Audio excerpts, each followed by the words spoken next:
When we answer that, we have made some progress with our little problem. Why? There can be only one adequate reason.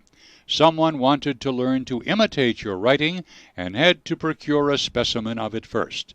And now, if we pass on to the second point, we find that each throws light upon the other. That point is the request made by Pinner that you should not resign your place, but should leave the manager of this important business in the full expectation that a Mr. Hall Pycroft, whom he had never seen, was about to enter the office upon the Monday morning. "My God!" cried our client. "What a blind beetle I've been!" Now you see the point about the handwriting.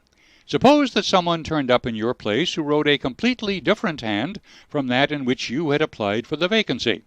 Of course the game would have been up, but in the interval the rogue had learned to imitate you, and his position was therefore secure, as I presume nobody in the office had ever set eyes upon you. "Not a soul," groaned Hall Pycroft. Very good. Of course it was of the utmost importance to prevent you from thinking better of it, and also to keep you from coming into contact with anyone who might tell you that your double was at work in Mawson's office. Therefore they gave you a handsome advance on your salary and ran you off to the Midlands, where they gave you enough work to do to prevent your going to London, where you might have burst their little game up. That is all plain enough. But why should this man pretend to be his own brother? Well, that is pretty clear also. There are evidently only two of them in it. The other is impersonating you at the office. This one acted as your engager, and then found that he could not find you an employer without admitting a third person into his plot. That he was most unwilling to do. He changed his appearance as far as he could, and trusted that the likeness, which you could not fail to observe, would be put down to a family resemblance.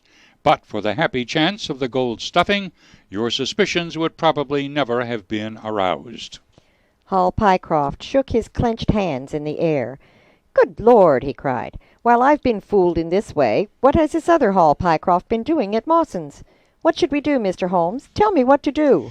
We must wire to Mawson's. "They shut at 12 on Saturdays." Never mind, there may be some doorkeeper or attendant. "Ah, yes, they keep a permanent guard there on account of the value of the securities that they hold. I remember hearing it talked of in the city." Very good. We shall wire to him and see if all is well, and if a clerk of your name is working there. That is clear enough. But what is not so clear is why at sight of us one of the rogues should instantly walk out of the room and hang himself. "The paper," croaked a voice behind us.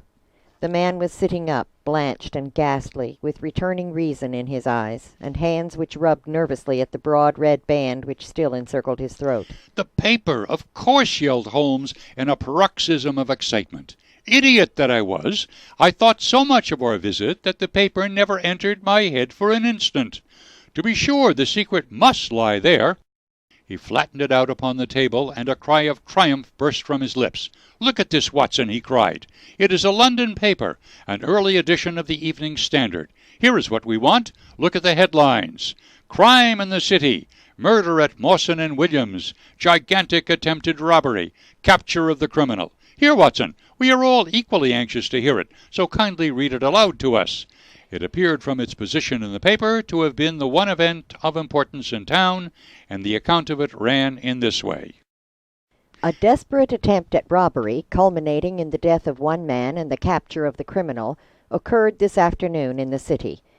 For some time back, Mawson and Williams, the famous financial house, had been the guardians of securities which amount in the aggregate to a sum of considerably over £1,000,000. So conscious was the manager of the responsibility which devolved upon him in consequence of the great interests at stake, that safes of the very latest construction have been employed, and an armed watchman has been left day and night in the building. It appears that last week a new clerk named Hall Pycroft was engaged by the firm. This person appears to have been none other than Beddington, the famous forger and cracksman, who, with his brother, has only recently emerged from a 5 years' spell of penal servitude. By some means, which are not yet clear, he succeeded in winning, under a false name, this official position in the office, which he utilized in order to obtain moldings of various locks, and a thorough knowledge of the position of the strong-room and the safes. It is customary at Mawson's for the clerks to leave at midday on Saturday. Sergeant Tucson of the city police was somewhat surprised, therefore, to see a gentleman with a carpet bag come down the steps at 20 minutes past 1. His suspicions being aroused, the sergeant followed the man, and with the aid of Constable Pollock, succeeded, after a most desperate resistance, in arresting him. It was at once clear that a daring and gigantic robbery had been committed. Nearly £100,000 worth of American railway bonds, with a large amount of scrip in mines and other companies, was discovered in the bag. On examining the premises, the body of the unfortunate watchman was found doubled up and thrust into the largest of the safes, where it would not have been discovered until Monday morning had it not been for the prompt action of Sergeant Tucson. The man's skull had been shattered by a blow from a poker delivered from behind. There could be no doubt that Beddington had obtained entrance by pretending that he had left something behind him, and having murdered the watchman, rapidly rifled the large safe, and then made off with his booty.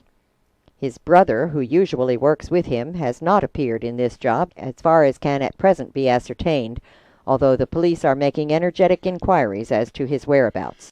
"Well, we may save the police some little trouble in that direction," said Holmes, glancing at the haggard figure huddled up by the window. "Human nature is a strange mixture, Watson. You see that even a villain and murderer can inspire such affection that his brother turns to suicide when he learns that his neck is forfeited. However, we have no choice as to our action. The doctor and I will remain on guard, Mr. Pycroft, if you will have the kindness to step out for the police." You have been listening to the Charlotte Readers Information Service presentation of Novels at Noon, brought to you on Access 21. Our story today was The Adventure of the Stockbroker's Clerk by Sir Arthur Conan Doyle. Today's readers were Alan Levin and Ellen McClure. We welcome your comments. Please call us at 704-875-0040. Join us next week for another presentation of Novels at Noon, brought to you by the Charlotte Readers Information Service and Access 21.